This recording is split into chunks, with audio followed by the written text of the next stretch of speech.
"Stop, don't carry her to the grave." The words cut through the cemetery like a knife. The two men holding the brown casket froze mid-step. Their arms trembled from the weight, but it wasn't the weight that stopped them. It was the voice, sharp, desperate, and loud enough to silence even the wind. People turned. The pastor, who had been talking about death and heaven, stopped in the middle of a sentence. His mouth stayed open, but no more words came out. And there, standing between the rows of black umbrellas and mourners, was a man no one expected to see at a billionaire's funeral. He looked like someone life had beaten again and again. His t-shirt was brown, torn at the shoulder, and stained with old mud. His slippers didn't match. His beard was overgrown and tangled. His hair was thick, rough, and messy like he hadn't touched a comb in years. His eyes were the strangest part. They were not wild like a madman's. They were steady, focused, certain. He pointed straight at the open casket. "Bring her out," he said again, his voice shaking now. "She's alive." Gasps spread through the crowd. Inside the casket lay Juliana Cole, the famous billionaire tech boss of Dollar Tech Company. Her navy blue suit looked perfect, expensive, and neat. Her hair was packed into a clean bun. Her hands were folded on her chest like she was only sleeping. But sleeping people breathe. And to everyone there, Juliana looked still, dead. That was what the doctors had said. That was what the family had announced. That was why the whole of Lagos was watching this burial like it was a movie. Juliana Cole was gone. Except this tattered stranger was saying the impossible. A tall man in black at the front stepped forward. Angry already. "Who is this?" Before anyone could answer, Juliana's younger brother pushed through the mourners with a face full of fire. Benjamin Cole. He wore a black suit so sharp it looked freshly ironed. His wristwatch shined under the sun. His jaw was tight, and his eyes looked like they could cut someone. He stared at the tattered man like he was dirt on expensive shoes. "What nonsense is this?" Benjamin snapped. "Who let this man in here?" The tattered man didn't flinch. He kept pointing at the casket, as if he could see something others couldn't. "She's not dead," he insisted. "You're about to bury her alive." Benjamin's face turned red. The crowd began to whisper. Some people shook their heads like, "This is crazy." Some looked at the casket again, suddenly unsure of what they believed. The pastor held his Bible tighter. The two men holding the casket looked like they didn't know whether to move forward or drop it. Benjamin lifted his hand and shouted, "Security." Two thick men in black suits stepped out fast, like dogs released from a chain. They marched straight toward the tattered stranger. "Take this madman out of this place," Benjamin ordered. His voice was cold now. "Throw him far away. If he resists, deal with him." The security men grabbed the stranger by the arms. The man's body tensed, but he did not fight like a criminal. He fought like someone trying to stop a disaster. "Please," he shouted. "If you carry her to that grave, you will kill her for real." The security men dragged him harder. The crowd watched, frozen. Then a new voice cut in, calm but powerful. "Stop." Everyone turned again. A man stepped forward from beside the family tent. He was dressed neatly, not flashy, but the way people moved out of his path showed he mattered. Johnson, Juliana's manager. He looked from Benjamin to the tattered man and back again. His eyes were sharp, like he was measuring truth. "Benjamin," Johnson said slowly. "Why are you in such a hurry to silence him?" Benjamin scoffed. "Johnson, don't join this drama. My sister is dead." The doctor confirmed it. "We are here to bury her with respect." Johnson didn't blink. "Then you should have nothing to fear." Benjamin's lips tightened. Johnson stepped closer to the tattered man. "What's your name?" The stranger swallowed, chest rising like he was carrying a heavy stone inside him. "My name is Nicholas," he said. His voice was rough but clear. "Nicholas Adebayo." Some people laughed quietly. A few whispered, "Is this man okay?" Johnson didn't laugh. "Nicholas Adebayo, why are you sure she is alive?" Nicholas's eyes flicked to Juliana's face in the casket, then to Benjamin, then back to Johnson. "I heard them," Nicholas said. The cemetery went quieter than before. Benjamin's face changed just for half a second. Not anger, fear, but he covered it fast. Nicholas continued, words rushing out like water from a broken tap. "Last night, I was at an uncompleted building. That's where I sleep. I don't have a home anymore. Some people shifted uncomfortably. A homeless man at a billionaire's burial, this felt wrong and embarrassing. But Nicholas didn't stop. They parked a car in front of the building, he said. 2 men came down. They thought nobody was around. But I was there, behind a pillar. Johnson's voice stayed calm. Who were the men? Nicholas pointed again, this time not at the casket. At Benjamin. Benjamin took a step forward. This is nonsense. Nicholas's finger didn't move. Him. And the family doctor. Murmurs broke out again. Doctor? Someone whispered. The doctor that confirmed her death? Another person asked. Benjamin laughed, loud and forced. Johnson, are you listening to yourself? This is a funeral. Are you letting a dirty stranger insult me? Johnson raised a hand to quiet Benjamin. Then he looked at Nicholas. What did you hear exactly? Nicholas's voice dropped. I heard Benjamin tell the doctor that Juliana must not wake up. I heard the doctor say, the injection will make her look dead. Even a normal doctor will agree. A woman in the crowd covered her mouth. The pastor's Bible slipped a little in his hands. The 2 men holding the casket stared at each other, their faces pale. Benjamin's face had lost color now, like someone wiped it clean. That's a lie, Benjamin said quickly. A big lie. But the speed of his denial only made people more uneasy. Nicholas shook his head, eyes shining with something painful. It's not a lie. The doctor said the plan was to bury her fast, before anything changes. He said if she stays too long, the effect might wear off. He said the grave will finish the job. The words dropped like stones. Bury her fast. Before anything changes. The grave will finish the job. Johnson's throat moved like he was swallowing hard. Where is this doctor now? Benjamin snapped. Johnson, you have lost it. You want to ruin my sister's burial because of a madman.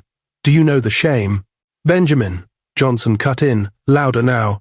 Answer the question. Where is the doctor? Benjamin's eyes darted around, like he wanted the crowd to rescue him. He is not here. He has done his job. Johnson took a slow breath, then turned to one of the men standing near the back. Call a different doctor. Now, one that does not work for the Cole family. Tell him to come to this cemetery immediately. Benjamin stepped forward, panic slipping into his voice. You can't do that. This is disrespectful. Juliana deserves peace. Nicholas shouted. She deserves life. The crowd erupted with noise now. Some people screamed, open the casket. Others shouted, let the doctor come. A few cried, what if it's true? The security men still held Nicholas, but their grip loosened. Even they looked unsure now. Johnson walked straight to the casket. He stared down at Juliana's face, searching for a sign. Anything. Her lips looked soft, not stiff. Her skin did not look as cold as a dead body should. Johnson leaned closer. Juliana, he whispered, as if calling her back. Benjamin pushed forward, stepping between Johnson and the casket. Don't touch her, this is madness. Johnson's eyes hardened. If she is dead, nothing changes. If she is alive. He stared at Benjamin. Then someone here is a murderer. Benjamin's mouth opened, but no words came out. Just then, from the far end of the cemetery, a car horn sounded. A vehicle was pushing through the crowd, moving fast, like it was in a race against time. People turned to look. Nicholas's eyes widened. That's him, he whispered, almost in fear. That's the doctor. The car stopped roughly. A man jumped out, white coat, face tense, walking too quickly. Dr. David. And the moment Benjamin saw him, Benjamin's face dropped like all the air left his body. Because Dr. David didn't look surprised to be called. He looked angry, like someone whose plan was being ruined. And as he walked toward the casket, he locked eyes with Nicholas and smiled, not a friendly smile, a warning, a promise. Then Dr. David said, loudly enough for the crowd to hear, "Who is disturbing my patient's burial?" And Benjamin, Juliana's brother, whispered under his breath, shaking, "Nicholas, you should have stayed under that building." Dr. David walked closer to the casket like he owned the ground beneath it. His white coat was too clean for a cemetery. His shoes had no dust. His face looked calm on the outside, but his eyes were tight and sharp, like a man trying to control a fire in his chest. He stopped beside Benjamin and placed a hand on Benjamin's shoulder, almost like a warning touch. Then he looked at Johnson. "I'm Dr. David Okori," he said loud and proud. The family doctor. I certified Juliana Cole's death. So whatever this drama is, it needs to end now. The crowd murmured again. Some people stepped back as if Dr. David's words were enough to push fear into the air. Johnson didn't move. He stared at Dr. David for a long second, then said, "Doctor, if you are so sure, why do you look like you ran here to stop something?" Dr. David gave a quick smile. "Because this is disrespectful. People are disturbing the dead." Nicholas, still held by security, raised his voice. "She's not dead. He is lying. He sedated her." Dr. David turned to Nicholas like he was finally noticing a mosquito that wouldn't stop buzzing. "This man," David said, pointing, "is a homeless troublemaker. You can smell him from here. Why is anyone listening to him?" Nicholas's cheeks burned, but he didn't look down. "Look at her," Nicholas begged. "Please, don't you see? She doesn't look like a dead body. She looks like sleep." Benjamin suddenly shouted, "Enough! Security, take him away now." The security men tightened their grip again, but Johnson lifted his hand. "No one is taking anyone away until we confirm something." Benjamin snapped his head toward Johnson. "Confirm what?" Johnson's voice rose, calm but firm. "Confirm if Juliana is truly dead." Dr. David laughed softly, pretending it was funny. "And how do you want to confirm that? Bring a stethoscope to a funeral?" Johnson stared at him. "If that's what it takes." The laughter died. The crowd went quiet again, the way people go quiet when something terrible might be true. Dr. David's jaw tightened. "You are wasting time," Nicholas shouted. "That's the point. He wants time to waste, so she will die for real." That sentence hit everyone. A woman screamed, "God forbid." A man whispered, "This is wickedness." Benjamin took a fast step forward and grabbed Johnson's sleeve. "Johnson, you can't do this to our family name. Lagos is watching." Johnson pulled his arm away. "If Lagos is watching, then Lagos should watch the truth." Dr. David's eyes flashed. He looked at the casket again, then at the grave nearby. The open grave looked dark, waiting like a mouth. Then Dr. David leaned close to Benjamin and whispered something. Nobody heard the words clearly, but Johnson saw Benjamin's face twist in panic. Johnson's heart began to pound. If Juliana was truly dead, Benjamin would be sad, not afraid. But Benjamin looked like a man standing on the edge of a cliff. Johnson turned to the security men. "Bring Nicholas here." Benjamin barked, "No." But the security men hesitated, and that hesitation told Johnson everything. Even they were starting to doubt. They released Nicholas and brought him forward. Nicholas moved quickly, like he was afraid Juliana might slip away any second. Johnson faced him. "Nicholas, you said you heard their plan. Tell everyone exactly what you heard." Nicholas took a deep breath. He looked at the crowd, then at Juliana, then at the open grave. His voice trembled, but his words came out clear.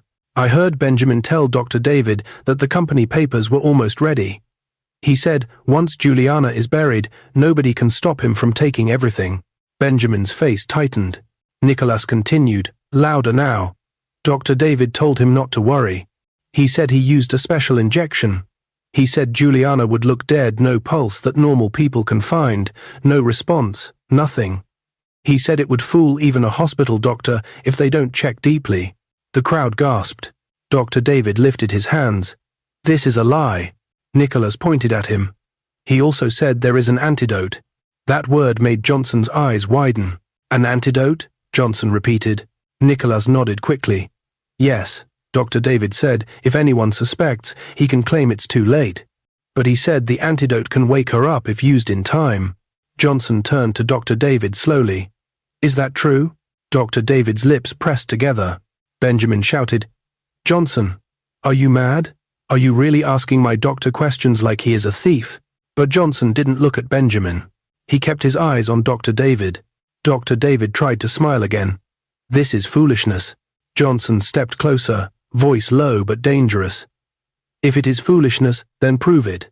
Let another doctor check her right now." Dr. David's smile broke, just a little. "And if she is dead?" David asked. "Will you apologize to the Cole family in front of all these people?" Johnson nodded. "Yes." Dr. David's eyes flicked to Benjamin again. Benjamin swallowed. Then Dr. David said, "Fine." The crowd breathed out like one body. Johnson signaled to his assistant, a young man with a phone. Is the independent doctor coming? The assistant nodded. Yes, sir. He's close. Dr. David's face changed again. No. There is no time. You said you want proof. I am here. I will prove it myself. Nicholas shook his head fast. No. Don't let him touch her. But Dr. David already stepped toward the casket. He reached into his coat pocket and brought out a small penlight and a stethoscope. The crowd leaned in. Dr. David bent over Juliana and placed the stethoscope on her chest. He listened. 1 second. 2 seconds. Then he straightened up. No heartbeat, he announced. No breath. She is gone. Benjamin exhaled sharply, like someone who had been holding his breath. Then he pointed at Nicholas. You see? He's lying. Remove him. But Johnson didn't relax. Instead, Johnson stepped forward and said, Let me see. Dr. David frowned. This is not how medicine works. Johnson held out his hand. Give me the stethoscope. Dr. David's eyes flashed. You are not a doctor.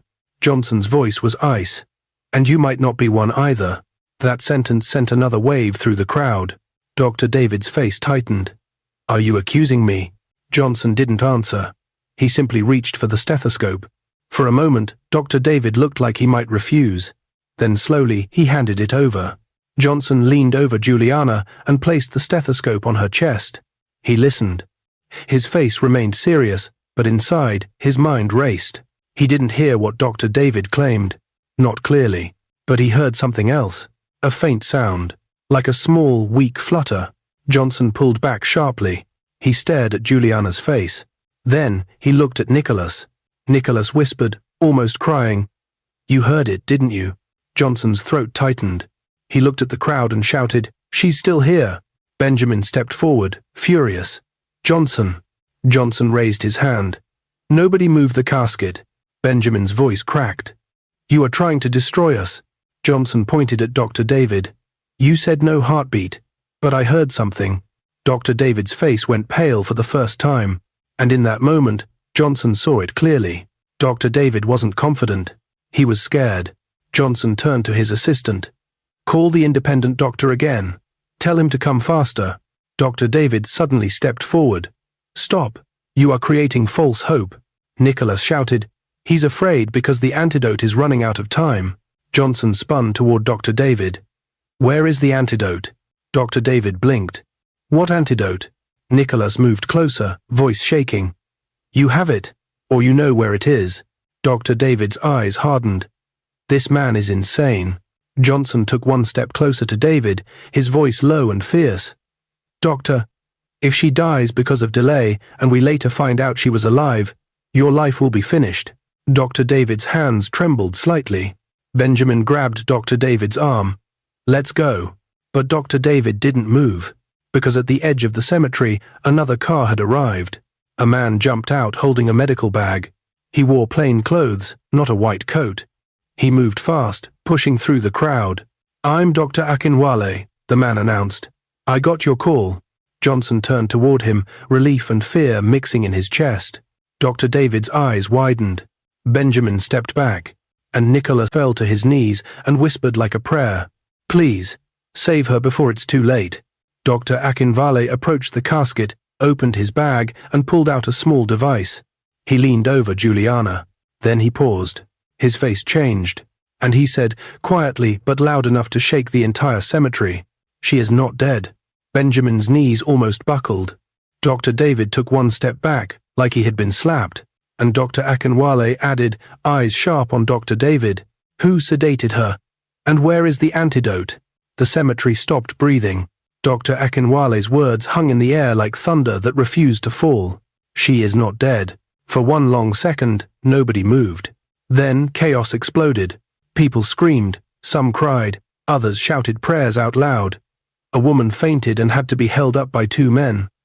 The pastor dropped his Bible completely this time, his hands shaking as he whispered. Benjamin staggered back like someone had punched him in the chest.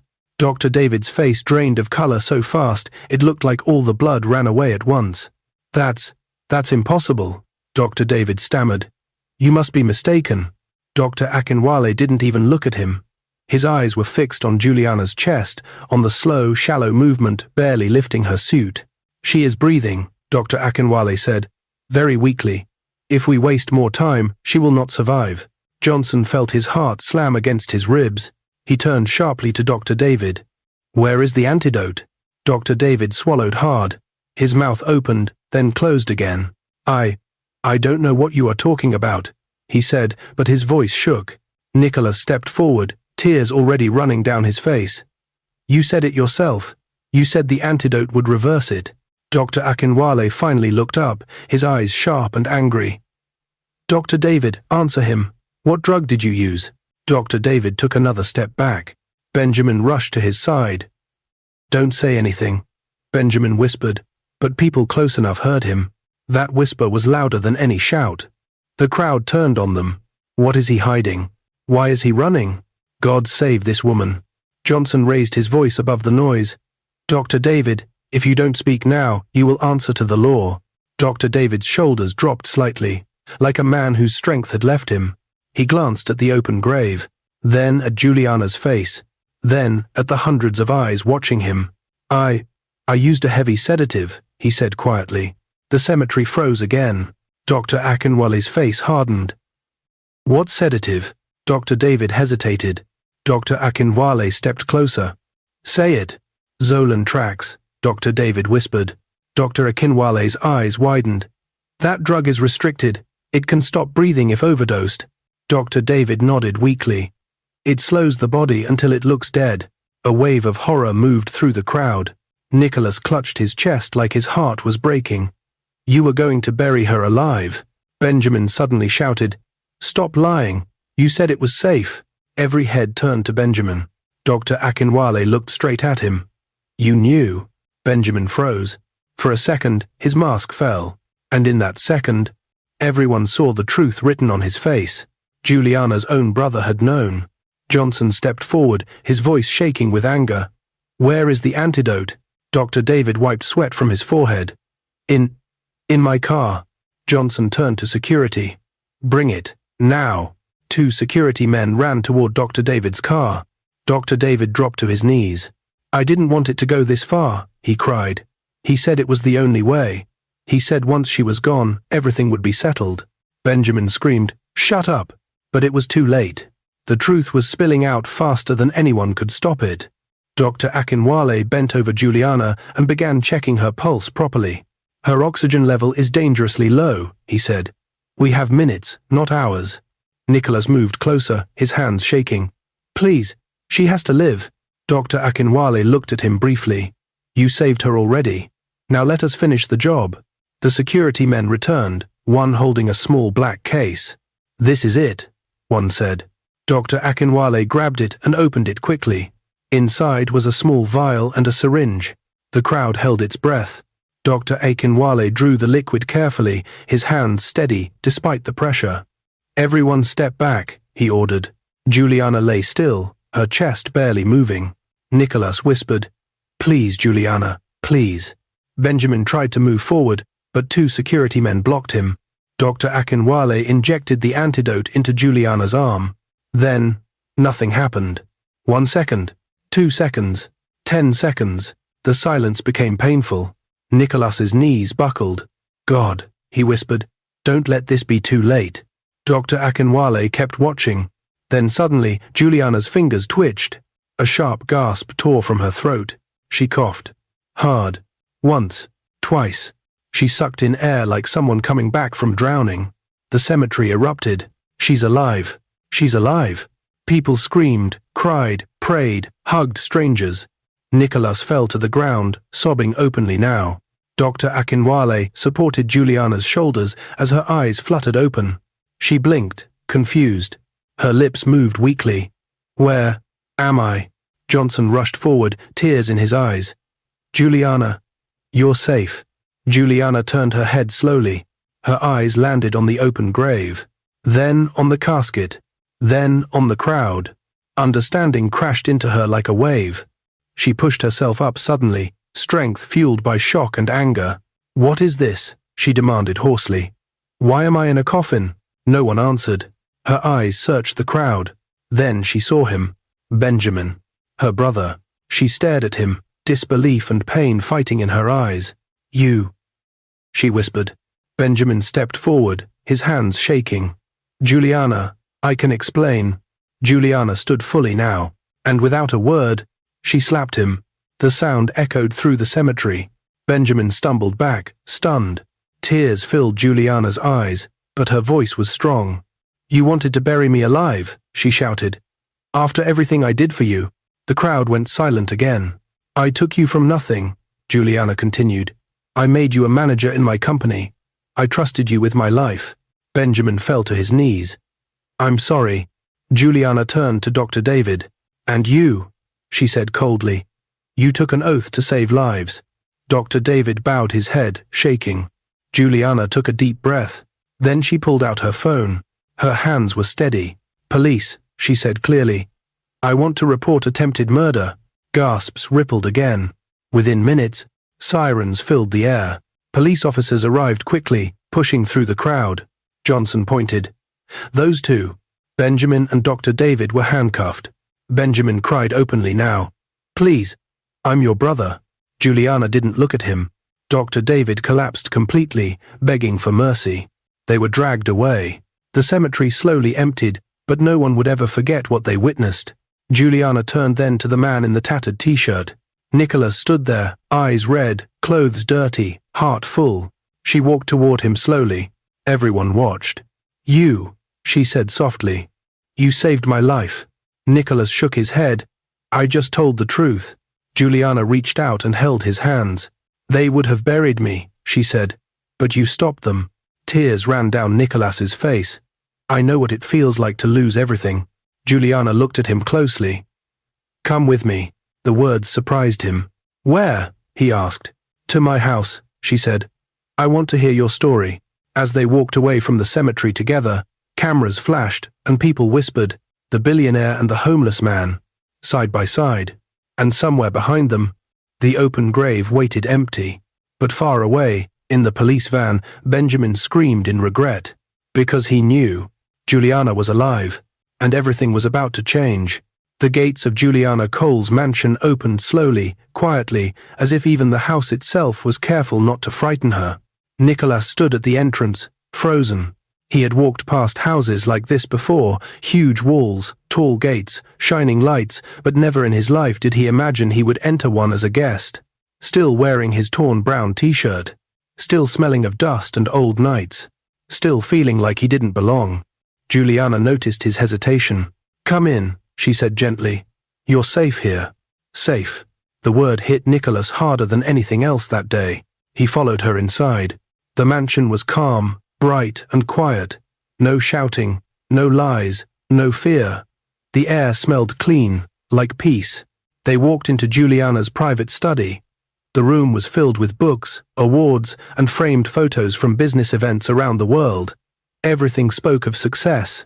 Juliana sat down slowly, still weak but steady. Nicholas remained standing. Please, she said, pointing to a chair. Sit. He sat, stiff and unsure. For a moment, neither of them spoke. Then, Juliana broke the silence. You saved my life, she said again, her voice low. I still don't understand how God placed you there at the right time. Nicholas swallowed. I don't believe it was luck. Juliana tilted her head. Then what was it? Nicholas looked down at his hands. They were rough, cracked and scarred. Pain, he said. Pain teaches you to listen. Juliana leaned forward. Tell me. Nicholas took a deep breath. I was not always like this, he began. I used to wear suits like your brother. I used to sit in offices like yours. Juliana's eyes widened slightly. I was a bank manager, Nicholas continued. I worked hard. I believed in honesty. But one day, a crime happened, money disappeared. Juliana listened carefully. They blamed me, Nicholas said. I was framed. The real thieves were powerful. I spoke up, and they crushed me. His voice cracked. I lost my job, my house, my reputation, my friends, even my family stopped picking my calls. Tears filled his eyes, but he did not wipe them. I fought, he said. I went to court. I begged. I shouted the truth. Nobody listened. After a while, I had nothing left. Juliana's chest tightened. I ended up on the street, Nicholas said softly. Sleeping in uncompleted buildings. Eating from leftovers. watching life pass me by. Silence filled the room. Juliana felt her throat burn. And yet, she said, you still chose to save a stranger. Nicholas looked up. Because I know what it feels like to be helpless. When I heard them talking, I couldn't stay quiet. Even if they beat me. Even if they killed me. Juliana stood up slowly and walked closer. You were brave, she said. When everyone else stayed silent, she paused, then added, Nicholas, I want to help you. Nicholas shook his head quickly. I didn't save you for money. I know, Juliana said. That's why I want to help you. The next morning, Lagos woke up to shock. Every news channel carried the story. Billionaire nearly buried alive. Homeless man stops funeral. Brother and doctor arrested. Nicholas watched the television from Juliana's living room, unable to believe his eyes. That's me, he whispered. Juliana entered the room, dressed in a simple but elegant outfit. Get ready, she said. For what? Nicholas asked. For work. Nicholas blinked. Work? Juliana smiled slightly. You told me you were a bank manager. Dollartech needs someone who understands numbers and integrity. She handed him a white envelope. Nicholas opened it slowly. Inside was an appointment letter.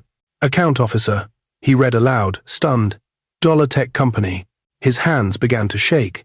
I can't, he stammered. Look at me. Juliana stepped closer. I'm not looking at your clothes. I'm looking at your character. Tears streamed down Nicholas's face. No one has trusted me like this in years, he said. Juliana placed a hand on his shoulder. I trust you with my life. That is more than a job. Nicholas nodded, unable to speak. 2 days later, the court proceedings began. Benjamin and Dr. David were charged with attempted murder, conspiracy, and fraud. The evidence was heavy. Recordings, witnesses, medical proof. They were found guilty. Life imprisonment. Dr. David's medical license was revoked. The public praised Juliana for her strength. But Juliana felt no joy. She felt pain. Pain that her own brother wanted her dead. Pain that greed almost ended her life. At work, Nicholas proved himself quickly. He worked quietly, honestly. Employees who once looked down on him slowly respected him. Juliana watched him from a distance. She admired his humility, his patience, his kindness. Weeks turned into months. Juliana healed fully. Nicholas rebuilt his life. And something else began to grow slowly, quietly, dangerously. One evening, Juliana stood on the mansion balcony, watching the Lagos lights glow like stars on the ground. Nicholas joined her, keeping a respectful distance. Thank you, she said suddenly. For what? Nicholas asked. For reminding me that life is fragile, she replied, and that good people still exist. Nicholas smiled faintly. Their eyes met, and for the first time, neither of them looked away quickly. The air between them changed. Juliana felt her heart beat faster. Nicholas felt it too, but neither spoke, because both were afraid. Afraid to hope, afraid to love again. Somewhere far away, behind cold prison walls, Benjamin lay awake at night, thinking, regretting, and planning how to beg for forgiveness, while Dr. David replayed the moment Juliana coughed over and over in his head, because freedom was gone, and time was moving, and outside, in a mansion filled with light, 2 broken lives were slowly finding healing, unaware that the hardest choice between justice and forgiveness was still waiting ahead. The evening breeze on the mansion balcony was soft and warm. Lagos glittered below like a sea of tiny stars, cars moving slowly, people living their lives unaware that something fragile and beautiful was happening above them. Juliana stood by the railing, holding a cup of tea she wasn't drinking. Nicholas stood a few steps away, his hands clasped behind his back like he always did when he was nervous. For months now, something unspoken had lived between them. Gratitude had turned into respect. Respect had grown into care, and care had quietly become love. Juliana broke the silence. Nicholas, she said softly, do you remember the day at the cemetery? Nicholas nodded. I remember every second. I was supposed to be gone, she said, buried, forgotten. She turned to face him. But I'm here, alive. Because you spoke. Nicholas swallowed. I only did what was right. Juliana smiled sadly. Doing what is right is rare. She took a slow step closer. For a long time, she continued, I told myself I didn't need anyone. I built walls around my heart after betrayal, after loss. Nicholas listened, his chest tight. But then, she said, her voice trembling, a man who had lost everything chose to save me, for nothing. She reached for his hand. Nicholas froze. Juliana looked into his eyes. Nicholas Adebayo, I care for you, more than gratitude, more than friendship. The world seemed to stop. Nicholas' eyes filled with tears. Juliana, he whispered, I am not the man the world sees when they look at you. She smiled gently. I don't love the world's opinion. Nicholas slowly stepped back. Then, without a word, he dropped to one knee. Juliana gasped. Nicholas pulled out a simple ring, his hands shaking. I lost everything once, he said. My name, my pride, my future. But you gave me a second chance. He looked up at her, tears falling freely now. Will you give me a lifetime? Juliana covered her mouth, crying openly. Yes, she said. Yes, I will. They embraced, holding each other as the city lights watched quietly. Months later, Lagos stood still. The wedding of Juliana Cole shook the city. The billionaire who almost died. The man who came from the streets. Their wedding was celebrated with joy, music, and tears. People who once doubted now celebrated. When Juliana walked down the aisle, she wasn't just a billionaire. She was a survivor. And when Nicholas stood waiting, he wasn't a former homeless man. He was a man who chose truth over fear. Their marriage was simple, strong, and full of peace. 9 months later, laughter filled the mansion again. Juliana gave birth to a baby boy and held the baby in her arms. Nicholas stood beside her, his eyes shining. Our son, Juliana whispered. They named him Jonathan, a name that meant gift from God. Nicholas kissed Juliana's forehead. He is proof that life can begin again. Years passed. Dollar tech grew stronger. Nicholas rose through leadership with honesty. Juliana led with wisdom and kindness. And deep inside her heart, there was still a wound she had not touched. Benjamin, Dr. David. 10 years passed, 10 long years behind bars. One morning, Juliana sat quietly in her study, holding 2 letters. They were worn and folded many times. Apology letters. From prison. Nicholas stood nearby, watching her carefully. You don't have to go, he said gently. Juliana looked up at him. I know. She stood. But I want to. The prison gates were heavy and cold. When Benjamin and Dr. David were brought out, they looked nothing like the men from the cemetery. Their shoulders were bent. Their eyes were tired. When they saw Juliana, they froze. Benjamin dropped to his knees. So did Dr. David. We are sorry, Benjamin cried. We destroyed everything. Please, forgive us. Juliana stood still. For a long moment, she said nothing. Nicholas stood beside her, silent support. Juliana finally spoke. I lost 10 years of peace, she said calmly. I lost trust. I almost lost my life. Benjamin bowed his head, shaking. But, Juliana continued, holding anger is another prison. She took a breath. I forgive you. Benjamin sobbed loudly. Dr. David covered his face. Juliana turned to Nicholas. Nicholas nodded. She withdrew the case. The prison gates opened. As they stepped out, Benjamin and Dr. David knelt again, this time in gratitude. Juliana helped them stand. Go, she said, pick the pieces of your lives. As Juliana and Nicholas walked away hand in hand, the sun rose behind them. Nicholas looked at her and smiled. You are strong, he said. Juliana smiled back. No, I am alive. And sometimes, that is the greatest victory of all. What is your view about this story? Where are you watching from? If you enjoyed this story, comment, share and subscribe to our channel for more interesting stories.